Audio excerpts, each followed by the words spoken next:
ever look back on that and kind of long for the days of Death in Paradise, seeing what kind of a national treasure of a show it became and how the longevity it's had? Well, the Paraverse that it's created. Have you heard that's what they call it? Really? The Paraverse. I love that. So there's Death in Paradise, and then there's Return to Paradise, and then there's going to be a Death in Paradise set in Australia as well. Wow. Yeah. So it's competing with Marvel, I think, really. I'd like to see another spin-off with you, maybe as a ghost, coming back, solving ghost crimes. Yeah. I think people would watch it. I'd watch the hell out of that. Too much of a jump? I don't think it's too much of a jump. I mean, there's been quite a few jumps in that show. I think people will accept it by now. There have been enough. What I would also like to see, I know you're both very busy men, but I would like to see more Armstrong and Miller at some point, because I absolutely adored those shows.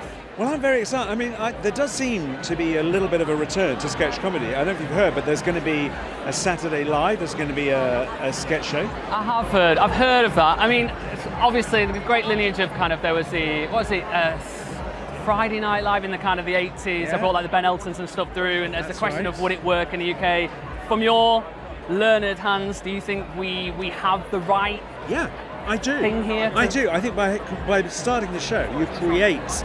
I mean, all that then starts to create all the the acts and the writers to sort of to feed it. We did do a kind of version of Saturday Live in the 90s, and we Armstrong, Alexander Armstrong and I were on it, as were Harry Hill and Al Murray, and it was brilliant fun, and I loved it. So the idea that there might be something like that again, I think is fantastic. It is interesting that we talk about these other shows, and because they didn't have the longevity of Saturday Night Live, you're like, you almost think of them as things that didn't work, but you talk about the people like yourselves who came from it, and the Brian Lauries and Harry Enfields and all these people. You're like, yes, these are iconic names of comedy. And that's the thing. It is it is a sort of breeding ground for character comedians and sketch comedies. So I think it's a really, really exciting thing. I also did hear a showbiz rumour that Mitchell and Webb might be getting back for together. An actual... I heard that as a rumour. I don't know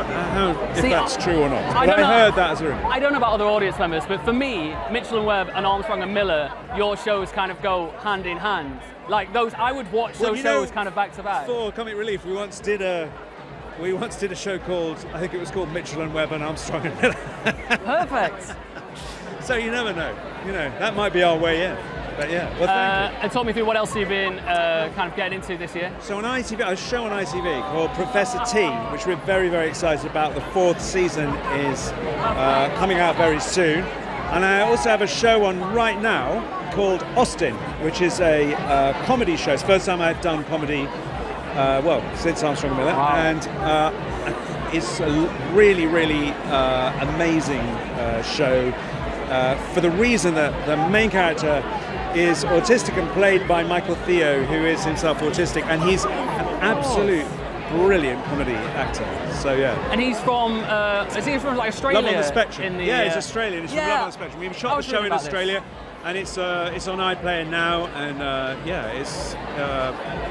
have a look, because I think it's great. I'll check that out. And was there anything else that you've been watching this year? Anything you're excited to kind of see the people from today? Oh my goodness, very excited about Baby Reindeer, very excited about Billy Piper. I think Gavin and Stacey, I really, really, really hope Ruth Jones wins Best Comedy Actress. And I mean, there's so many brilliant shows.